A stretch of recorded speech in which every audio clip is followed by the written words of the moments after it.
we refer to page 2 of this report, there are a series of bullets following 2 paragraphs. Bullet 1, quote, the latitude and longitude coordinates of 50 proposed wind turbine sites provided by the applicant. This would be an additional example where 50 turbines are referenced in the modeling methods in the introduction and in the conclusion of this report. Understanding that these figures seem to be depicting a separate turbine layout with more than 50 turbines appearing on those figures.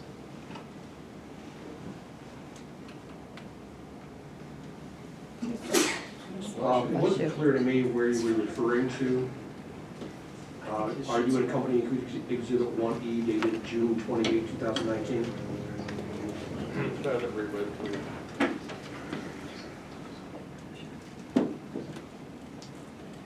Yeah, I believe the question was where I was reading from. The quotes I'm reading are from exhibit 1E. This most recent quote was on page 2 of this shadow flicker report that was provided in June of 2019 to include the V136. Okay. So you're looking at the bullet points on that page, correct? The first bullet point that appears on page 2. Yeah. And it says that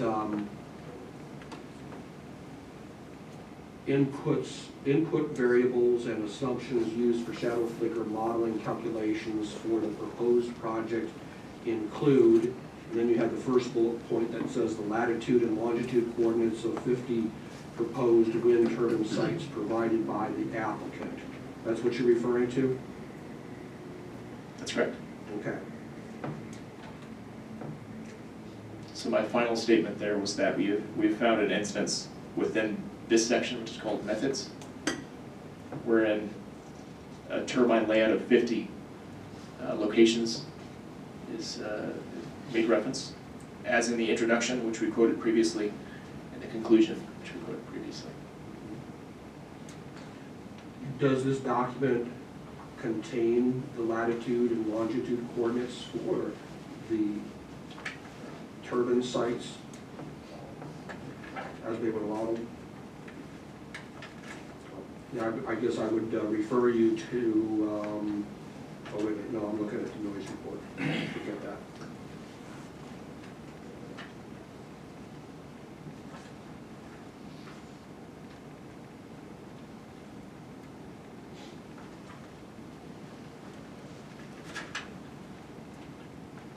Mr. Van Clay, I just have a quick question. It is 12:20, and I think your prior estimate was that you needed about 3 hours for Mr. Carr for cross. So where are we?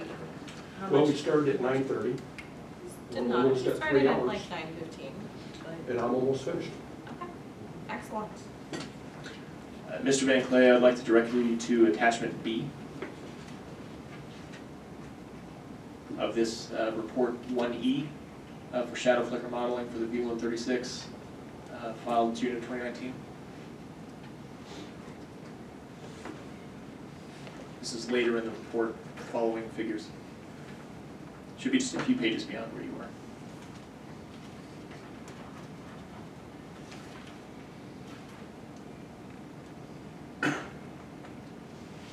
This is the first page of attachment B. What is, I'm sorry, I have a question. Are you looking at the section entitled WTGs? Yes. Are those the Yes. coordinates? Yes, and additionally, well, I've got one point to make regarding this list. And if you were there, Your Honor, this list continues on to the second page of attachment B. Are you there, Mr. Van Clay? I am, yes. So about halfway down on that sheet, you have a heading that says WTGs. That's referencing wind turbine generators. Now we have not only coordinates, but a numbering scheme for those turbines. At the far left of that table, which continues onto the second page of Exhibit B. there's no reference to any turbine beyond T50. This would demonstrate to me that these inputs, these wind turbine generator location inputs, are referencing a turbine facilities layout of 50 turbine locations, and not greater than 50, like we see in figures 1 and 2 of this same document. Are the latitude and longitude coordinates of the model turbines provided in attachment B?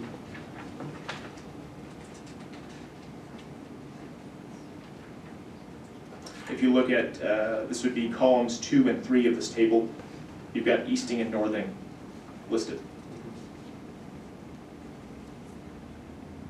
And those are the coordinates? It's certainly a geo-reference for that location. What does that mean? When this consultant's providing easting and northing, this is a tool that we're using to reference where this turbine generator appears. I'm not sure whether these are specific to a coordinate system. That's not my area of expertise, but I'm aware that with an easting and a northing, you can locate that machine geographically.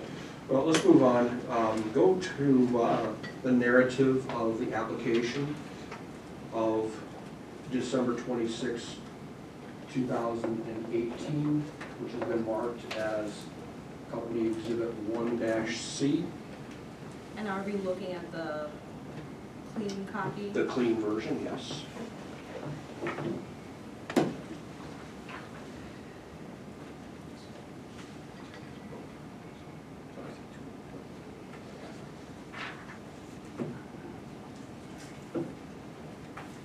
Sorry, Mr. Van Clay, where am I headed with the text? Page 86.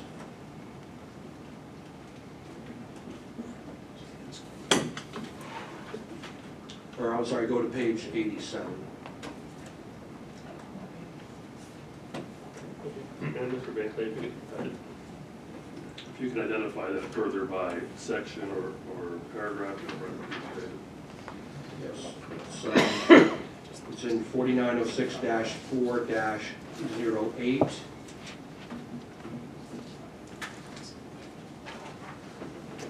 And it's under 9, shadow flicker.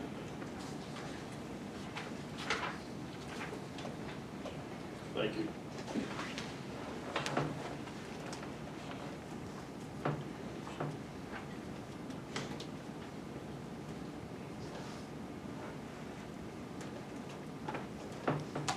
Mr. Van Clay, did you say page 57 and 58 of the 87. 87?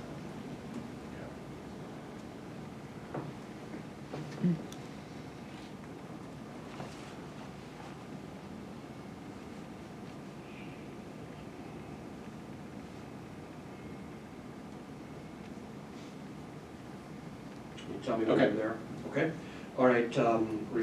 Referring you to the second bullet point on that page, which is towards the bottom of the page,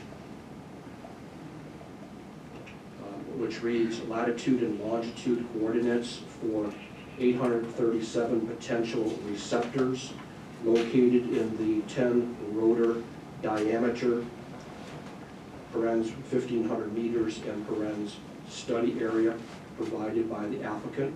Do you see that? Yes. Okay. Based on the shadow flicker studies that have been done, will 837 receptors be exposed to at least some shadow flicker? I don't have an answer for that. I would refer to the report. Go to the next page, page 88. Okay. I'd like you to look at the first paragraph following the bullet points.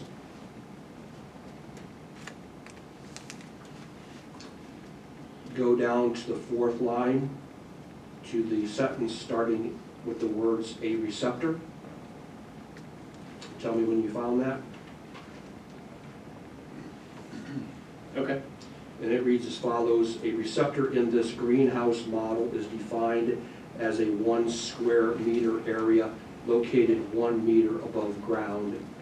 Actual house dimensions are not taken into consideration. Do you see that sentence? Yes, I do. Okay. Can you tell me what your understanding of the meaning of the sentence is?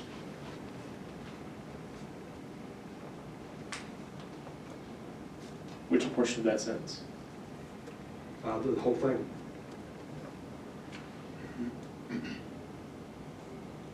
I suppose I can answer this in steps. There are several points here.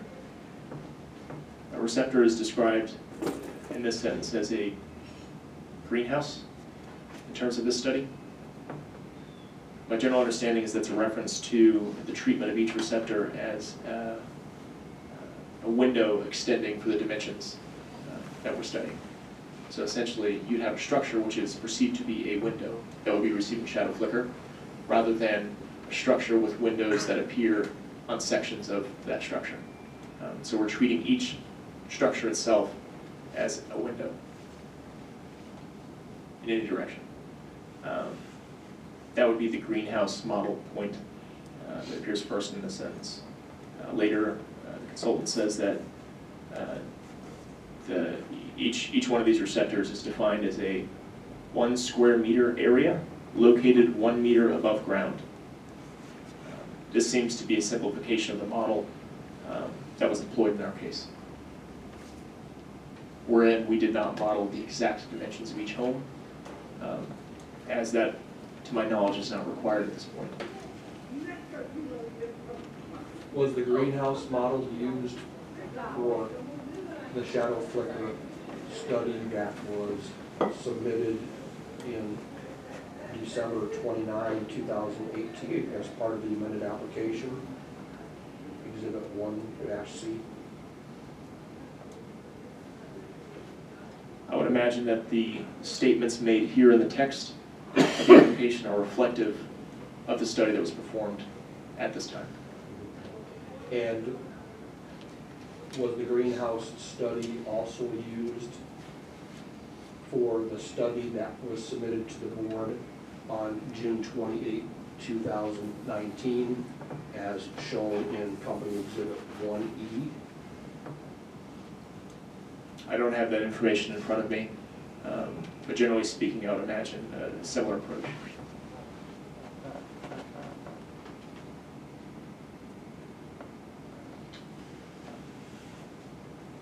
So, as stated in the sentence then,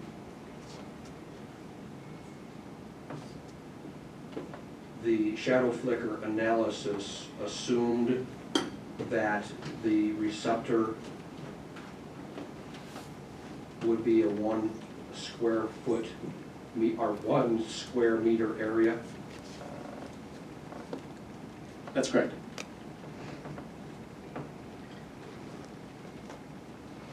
I think a greater term for that would be 1 cubic meter.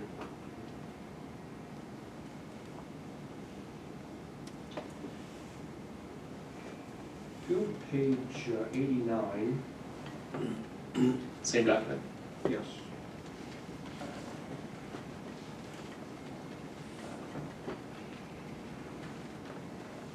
Okay.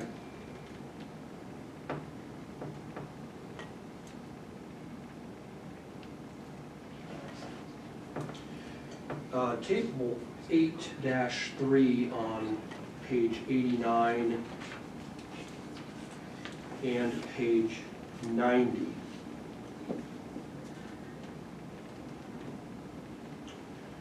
Show the approximate times of the day in which a receptor would potentially be affected by shadow flicker as based on the model that was submitted on December 26, 2018, correct? I do see a header on that table for approximate times of day receptor potentially affected by flicker, yes.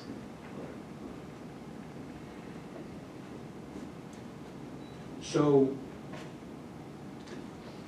Republic Wind, before it starts operating the turbines, will be able to know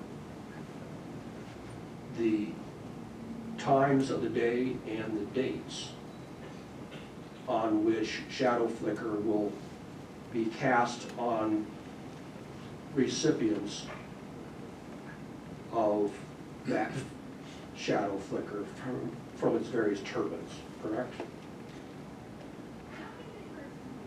It's important to note that this is the preliminary desktop study for shadow flicker.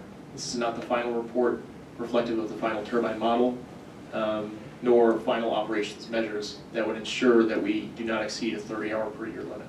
This is the base modeling that's used in the application that's required at this point. Yes, via this model we can see what the estimated impact timeframes would be. However, this is not final. Your Republic Wind is planning to do an updated shadow flicker study once it has a final layout prior to construction, right?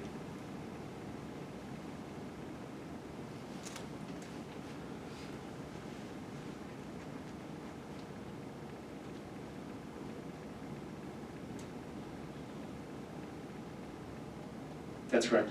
Okay, so at that time, it will know the dates and the times on which shadow flicker will be cast on receptors using the layout, the final layout at that time. Project will certainly be compliant with applicable code and recommendations from OPSB staff. I'm not sure of the particulars there. Well, you're going to do, Republic Wind is going to do a new sounds or a new shadow flicker study that contains the same types of information that you see on table 8-3 in the application dated December 26, 2018, correct? If that is a requirement of the board, or if otherwise required by code.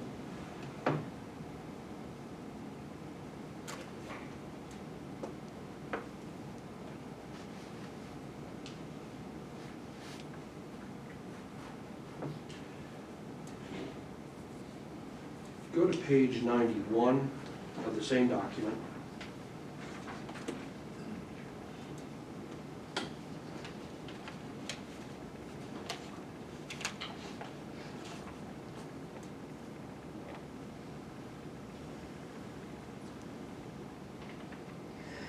I'd like to refer you to the last sentence on that page, which reads as follows.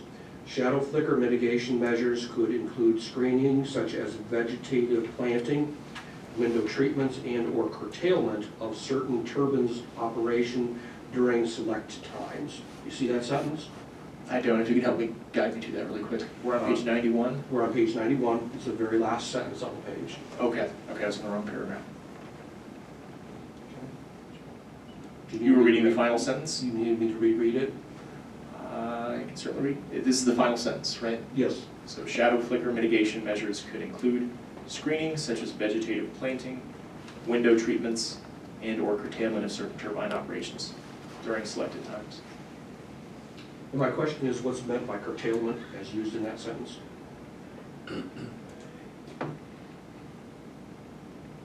Generally speaking, this would mean reducing operations of the turbine in order to mitigate some of the anticipated shadow flicker. Does that mean that Republic Wind would shut off the relevant turbines so that they would not rotate during that time? That is to say that Republic Wind would operate the turbines in such a way that the shadow flicker limit of 30 hours per year was not exceeded. But curtailment means shutting off the turbine, right? To my knowledge, curtail is to reduce operations. Reduced operations? Okay. And does that mean that at least one, that The reduced operations would be accomplished by turning off a turbine or more than one turbine for a period of time that is required to meet the standard provided by the certificate. I don't have an answer. I can say that we will operate in such a way that we comply with the standard as proposed by staff of no more than 30 hours per year, shadow flicker at each receptor. As to how we achieve that, that will be discussed later. Well, one way you could achieve it is by simply shutting off the turbine that is causing the receptor to experience more than 30 hours of shadow flicker per year. For whatever period of time, it's needed to be shut off to accomplish that limit, right? I don't know. Well, if you shut off a turbine, will it cast shadow flicker? A non-operational turbine will still cast a shadow. It would not, in fact, cause the alternation of sunlight to shadow that So you'd it- see when the turbine was turning. So it would no longer cast the flicker of the shadow. It would no longer cast flickering shadows. It would be a stationary shadow instead. A stationary structure could be understood to not be causing this alternation, correct?